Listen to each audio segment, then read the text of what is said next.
Welcome to my first podcast. I'm going to take you on a journey from burnout depression to creative expression and what led me to recording this podcast on the 1st of March 2025 on my 30th birthday. When I turned 27, I took burning out and my mental health seriously. When I was 28, I wrote my first poem. When I was 29, I shared that poem for the first time at a men's work retreat. And when I turned 30, I'm now recording a podcast telling the beautiful meandering journey of burnout, of stress management, of resilience, of well-being, of a little bit of spiritual woo-woo, and then also discovering my creative flow and creative expression, and just not caring anymore, and just doing what feels good. And here is the culmination of that, me sitting down and recording as best as I can a story about this specific topic. Just going to start recording. I don't need these headphones. So I've got what I believe to be a professional podcasting studio set up here. Let's just give it a go. There is no pressure here. The reason why I'm here is because I am working on my own creative flow. I'm working on taking things that are inside me and putting them out into the world. This podcast, or attempt at a podcast, video podcast, is one of these efforts that I'm working on. I have this belief, whether it's deranged, egotistical, or true, or real, that I have something of value to share. I have some ideas and opinions, and I'm trying to find the best way to put them out there with the minimum effort and the most excitement and fun.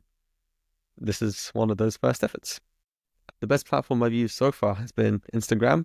I've graduated myself from stories to reels, so I've earned myself some level of permanence and more reach rather than just my friends. Like, I love my friends, but my friends are going to hear me say the same stuff over and over again. Just sending stuff onto stories has been already a great process for expression, but they're very limited. They disappear in 24 hours. They're limited to short clips, and you can't really formulate a story and a genuine opinion, maybe not often. I think because of their impermanence, there is this ability for them to just be quite surface level. And they're very easy. It's like the easiest step from not sharing something to sharing something is you take your phone out and submit a story, just like Snapchat was back in the day for me. That kind of unblocked the dam to be really low. So I think of creative flow as this river, and there are banks, and there's a dam. The dam is my standard. It's the blocker through which, if anything passes over, is good enough to share publicly. So there's a lot of crap in this river. Some of them shouldn't see the light of day. Well, anything is worth seeing the light of day. But, you don't want to... You have a level of standard that you feel like you can achieve that's worthwhile sharing and makes you proud. Hopefully that's 1% better than the previous share. Hopefully you keep improving each day. But that dam is sometimes reasonable, sometimes incredibly high. And your flow is either high or low depending on this dam. If it's too high, your flow is blocked and you're just stuck and you're like, oh, I have to get through my backlog of ideas. I have to record in high enough quality. I have to formulate this thing into this very specific way, else it's not good enough. And then nothing flows. And if the dam is low, actually a lot of things flow and you're just overwhelmed with ideas. Maybe they're not amazing quality, but at least you're consistent and at least things are coming out. So I'd argue a low dam, high flow is better than a high dam, low flow, which is what I've had most of the time. And the banks of the river are the things that keep the flow in control whilst the creative flow is going. So sometimes I struggle with flow and I'm just like creatively blocked. I'm like, oh, what am I doing? Why am I even sharing anything? What's even the point? And then another day, it's like, oh my God, I've written a poem. I've got 3 more poems I want to write. I've just shared something and it's really impactful and it's made my day, made someone else's day. My partner really likes it. She's just heard a poem I've written for her and she's like overwhelmed with joy. And it's just like, oh, there's something here that's working. And then I fixate, I get really excited, more starts coming and I overwhelm my system and burn out through creativity and excitement. That's when the banks essentially fall apart and get overwhelmed and there's a big flood of my river. And that flood reaches all other aspects of life, including my work, including my routines. And I maybe stop sleeping as well because I'm like so activated and excited. I've realized that activation And excitement is the other edge of the coin, other side of the coin for stress and anxiety. They're both high levels of like activation and agitation. One's positive, one's negative, but they both can affect my sleep. It's so funny. I've actually just realized I've gone from burnout, which would be like a demotivating, high intense level of stress due to an overly activated, anxious mind that would be thinking of worst case, working super hard, creating and doing things from a place of fear, to essentially kind of the same thing, creative burnout, but due to excitement and high levels of activation and like joy for the things I'm creating. They're both burnout. They're both me unable to balance and regulate things that are in my life in some form. So if I was to zoom all the way out, which I guess I'm going to because I can, because it's a podcast and I'll get to that in a second. If I was to zoom all the way out, my journey into well-being and creativity has only gone so far. I've basically replaced chronic stress and anxiety with chronic creativity and intensity and like burning really bright. Both of them are basically still the same thing. And in a sense, I haven't really made a lot of progress. Well, I made lots of progress. I'm not anxious and stressed chronically all the time, but I have still a level of depth to reach, which is to rewire some part of me that just continues to do things in general, whether it's work stressfully or create intensely, at the level and capacity at which I do right now. I don't think I ever want to tame that down. I don't think I ever want that to go away, but I'm just noticing that there is a part of me that requires stronger banks, restraint, boundaries in order to exist with more consistency and permanence, or else it will take over. And that's kind of been a story and a theme for a long part of my life. Hyperfixation, obsession, excitement, but ultimately also burnout if uncontrolled and unchecked. And if I was to reflect back on my self-love piece and self-acceptance, I'm ultimately really grateful for the parts of me that burn out and parts of me that get excited, because they are my greatest strength and superpower. But with great power comes great responsibility. And without harnessing those superpowers, things go bad. I burn out. 9 minutes in. It's feeling good already. I take it back. Recording a podcast like this is actually quite nice. And also lowering the screen is quite nice too. I can just look into the distance and just state and think about things. Can you hear that? Now, the reason why I'm even recording this podcast is Ivy Norton came into my life. On one of our first dates, we recorded a podcast together. It was 2 hours long. It's beautiful. It was just us two speaking. She was interviewing me and I interviewed her a little bit. It was basically her first podcast. She's been wanting to do it for a really long time. And I just was like, heck yeah, I'll bring mics and we're going to do this. And we did it.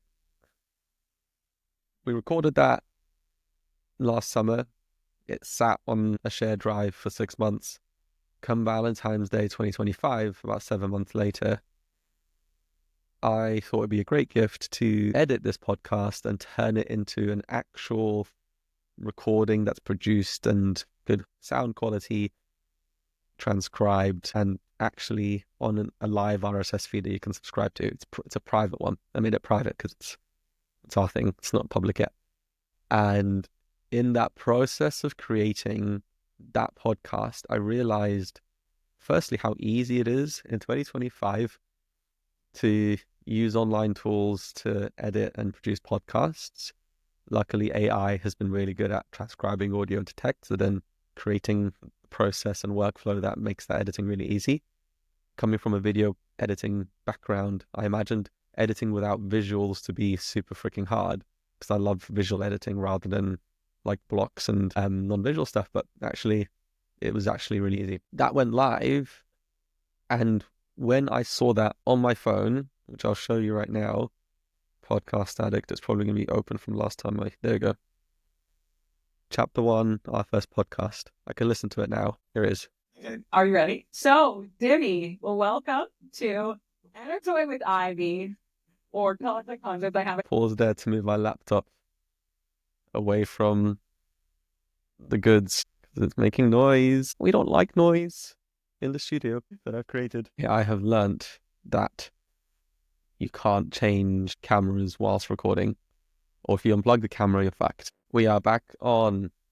So, coming back to where we were, why am I even recording this? I got a bit derailed in all of that. Once my laptop started overheating a little bit because I was getting too excited, and the fan spun up, and I just realized I didn't want that audio in my system.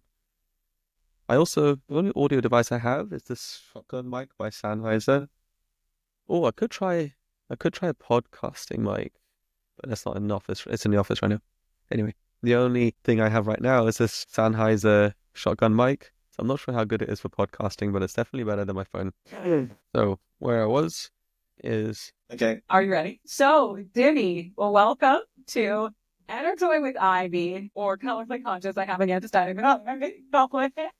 Welcome to Insert Podcast Name. I edited this and put it all together, and I edited this podcast and presented it to her. And in that process, firstly, the gift was well received and I got lots of boyfriend kudos, yay me. But I also realized how powerful it was to turn a long form conversation into something that exists on a phone. As soon as you've posted something, you create that loop. As soon as you share something, as soon as your creative act sees the light of day in some format, something within me rewires and the possibility space for more is reinforced. So through this creative act of editing a 2-hour podcast that me and my partner had recorded on a whim, it opened up the possibility for me recording more conversations and those conversations being something worth editing and sharing and creating with. Why is that important? I share on Instagram, I share stories, I share reels. They're meant to be really punchy, short form, exciting, high energy things. And that's really good for a big, big range of things like travel stuff, short poems, ideas, concepts, updates. But it leaves a lot on the table, such as anything with depth, anything with real meaning, anything that has a long narrative. And I just have so much to share that isn't going to fit into a reel or a story. I'm just desperate to find an outlet for that feels manageable, consistent, and possible. And here we are. Here we are recording a podcast because I believe this is a way of that creativity to find the light of day in a way that's manageable and doesn't have to be truncated or shortened or made punchy or made exciting. And I'm hoping that a lot of my stories, a lot of my ideas, my learnings, lessons from my life can be ported into here and allowed to be heard and seen external to me. One important acknowledgement, Ivy, is I know that you wanted to start a podcast for a long time and probably longer than I have. I credit you with the momentum of this thing, my podcast, getting off the ground. I'm sorry if it feels like I'm doing it before you instead of you. I will learn all these things and support you in your journey too. Maybe we'll create one together. I hope you don't feel like I'm taking this away from you in any way. Thank you. Oh, it's my 30th birthday today. I turned 30 today. It's the 1st of March, 2025. I was born on the 1st of March, 1995. 30 years later, I'm here in my kitchen living room, recording this thing. This is what I want to spend my birthday doing. This is how alive it is for me. This is how important it is for me. I didn't expect specifically to record a podcast. All I did was commit to myself I would do some creative act today, and I have a whole day to do what I want, and this is what I want. I've had a beautiful day, spent it swimming with my brother. We went through Broadway Market next to London Fields, just catching up and relaxing. I spent 2 hours before that meditating and journaling, and that journaling turned into like flowy writing. That's a little bit how Julia Roberts, The Creative Way, Julia Roberts, let me check. The Artist's Way, a little bit like Julia Roberts, The Artist's Way. Once you read, once you write, 30 minutes every morning and do that consistently, you kind of kickstart your own flow. And I've been journaling for a good 10 plus years, and it's never been with the purpose of flow, but sometimes it's happened. But when I give it enough space and time and have no immediate commitments in that morning, and I am nourished and I'm rested and I'm 10 other things, calm, safe, flow does occur and it's freaking beautiful. And that's kind of what I'm trying to harness here. I'm feeling about medium flow right now. I'm going to pause to close the door because I'm feeling a little cold. I'm sitting in this home office, aka my living room. I derailed my train of thought a little bit, but that's okay. Why am I doing this? There's something in it for me. There's something in podcasting and free flowing with my voice that works for me. When I find myself trying to script and trying to read out from a script, and trying to perfect my words, I struggle. Something about being authentic and just speaking versus trying to perform is misaligned. Spending an hour trying to get a take for a reel doesn't feel like a good value for time. For me, it crushes the part of me that wants just to flow. Something about my rambles and words, raw and as they are, if those could be valuable enough for someone to want to listen, for even for me to want to create, that feels a lot better.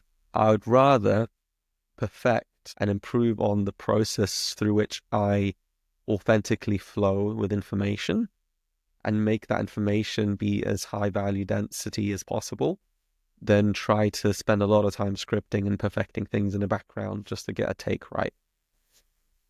That feels more aligned. So it's less about performing and more about flowing. So I'm hoping for this podcast to be another beautiful outlet for me, my expression, my ideas, my thoughts, my dreams, my vision, my unique perspective into the world.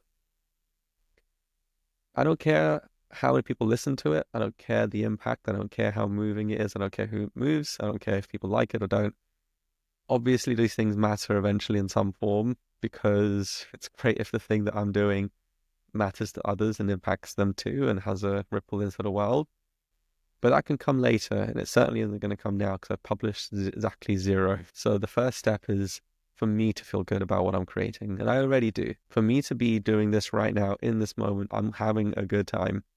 I am connecting ideas and thoughts that I would usually journal and then scroll away into my crazy, very full OneNote documents. And I'm recording them and creating something a little bit more tangible and ready to share. That feels good. This already feels a better step in the right direction. And through this process of communicating, I have already made some connections in my mind around myself, around how my journey to well-being is two sides of the same coin of excitement and anxiety. That thought burp didn't exist before. There is something about bringing it out into the world that formulates and changes the structure of ideas both in my head and externally. That's magic. It's also what it happens in writing too. There's something different that happens in speaking and in conversation, especially in conversation with other people live. I'm hoping to build to that too. I'm hoping to build to recording conversations with people important to me in my life. It'll probably start with family members, looking at my brothers and immediate family friends. This is probably a good place to talk about my well-being journey and what led me to even considering something that feels typically creative, like sharing videos and ideas and poems and writing poems and recording this podcast. Around the time when I was 27, I had some of the worst burnouts of my life, and it culminated to a pretty bad burnout. I was in bed, I was super demotivated, I was really, really tired, I was probably ill, and I was just, it was a depression. It wasn't chronic, it was acute, not cute, acute, instant and very sharp and quick. It blindsided me, came out of nowhere seemingly, and that changed something in me. That was the first time I started to take my mental health. I've taken my mental health seriously for a while due to my family history and context, but that's the first time I felt that burnout That's the first time I felt that stress-related burnout was no longer an option for me, no longer something I was willing to bear and accept and allow. So I did something about it, and I started to do something about it, and I'm still doing something about it. I went on a big trip, tried to get to Italy, to Lake Como to do a little adventure around the lake. Got stopped at the airport. My passport was about to expire. Because of Brexit, I couldn't have less than 6 months on my passport. So I got stopped and had to go back. Whilst I was deboarding, I can't remember what the term is to go backwards through the airport, but it's awful. It's basically twice or three times as worse as going forwards through an airport through security, because you're doing the same things as you would be going through the airport, being searched, being interrogated, being treated like a subhuman animal, but you're also deeply feeling like you're guilty, like you've done something wrong, because a few people are specifically holding you. And because security is making sure that you're not doing something wrong, security are escorting you backwards through the airport. Going backwards through the airport is 3 times worse than going forwards. You're not only doing all the same stuff with security and passport checks, but you're also being escorted by security themselves. So it feels like you've done something very wrong and you're being kicked out of the club, but they're also searching you and checking you in the process. And I have been kicked out of clubs, so I know what it feels multiple times, and this was worse. Interestingly, in that process of exiting the airport, I was not alone. I had one person with me who had exactly the same problem with their passport expiring.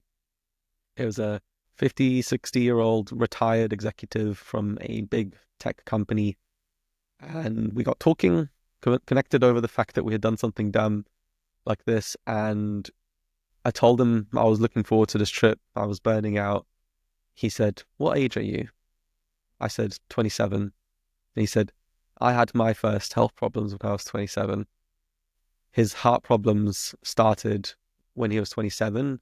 They were connected to chronic stress and anxiety, and they continued on for a long part of his life. And he essentially told me the story of how his life fell apart, how his wife left him, how his family fell apart, how his career took a turn, and things didn't really work out in the most positive way. And I could see the sadness in his eyes, and I could see myself in his eyes if I didn't choose to change and take these things seriously and take this journey of transformation seriously.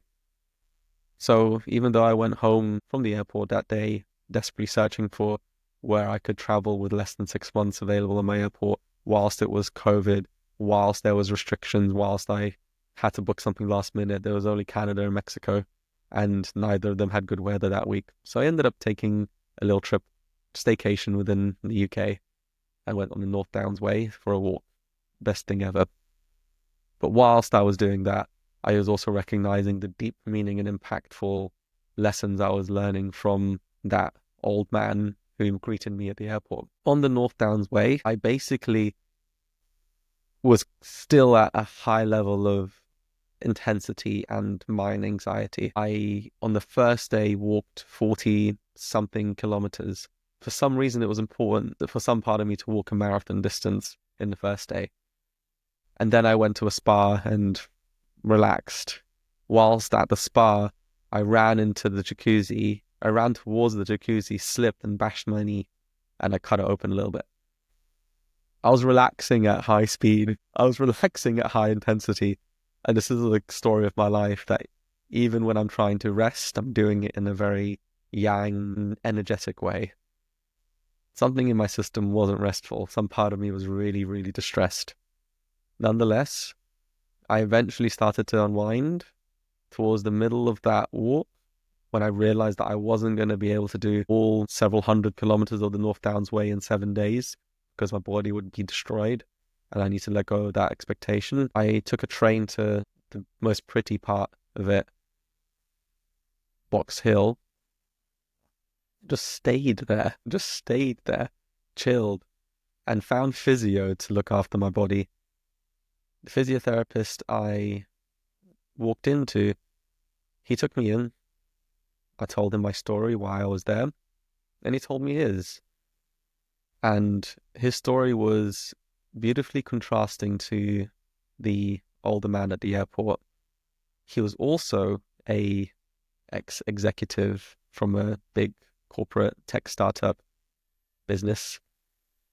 Except when he had his health problems at a young age, when his intensity and stress and work commitments were affecting his family life, affecting his friendships and health, he took a different decision and a different turn, had a chat with his wife, considered his circumstances. Did he need to have these lavish holidays? Did he need to have such a big house and multiple cars?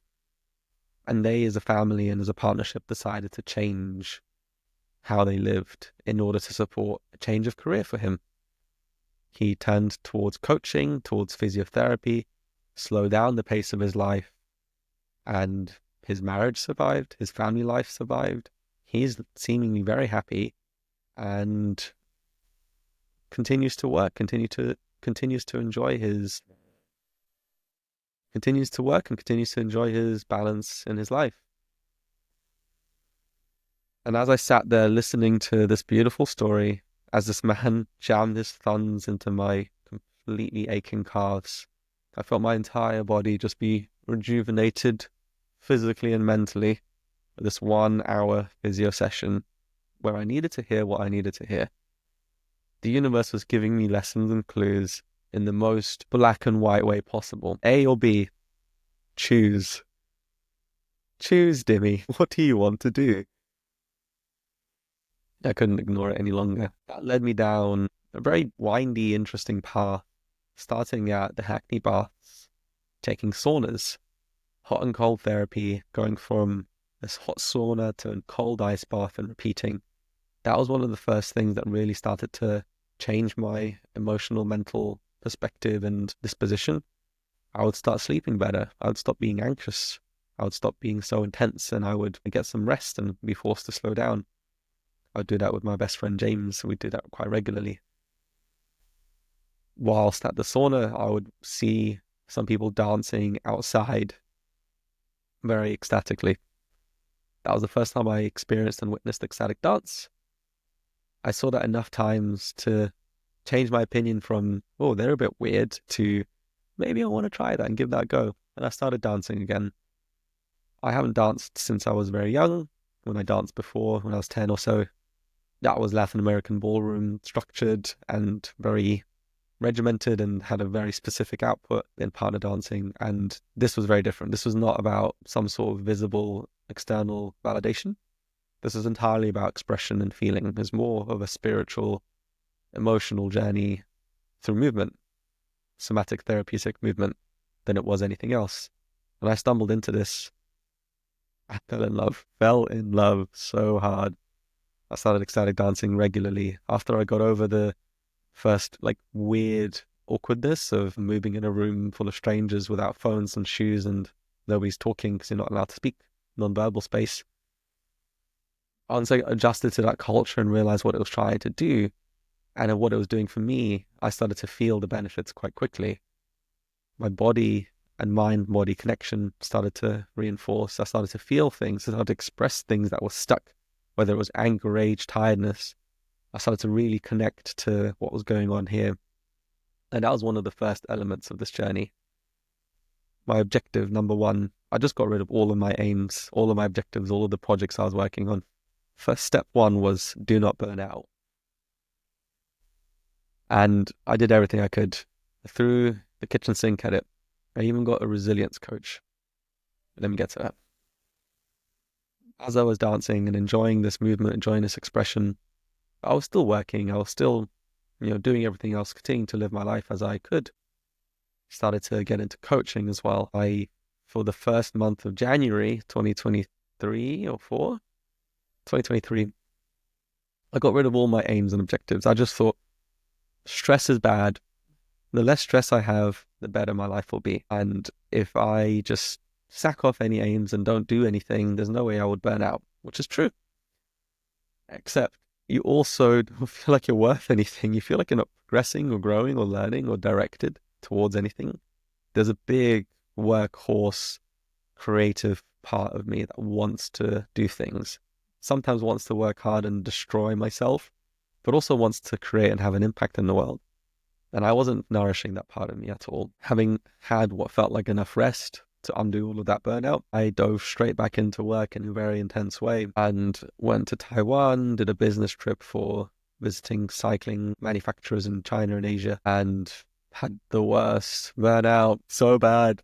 I was abroad, I was travel sick, homesick, I was literally sick. I had got a fever. I was in the process of downsizing my business by about 50% or 40%. And I was doing all of that remotely alongside my co-founder and colleagues. I didn't have a lot of emotional support. I was physically exhausted, mentally exhausted. I had nobody to turn to, and I just was completely destroyed. There was a beautiful moment in there where I called my brother from the hotel room by myself late at night after having some of the hardest calls of my life and work. And I just cried to him. It was probably the first time I've ever cried to my brother. And he held me in that place and just listened and allowed me to be sad. And that's the breaking point I managed to get myself into. So turns out my burnout progress felt like it was undone or gone backwards, but actually in reality, I was making progress. I was learning things, and you never repeat the same mistakes again. But in this case, it was very much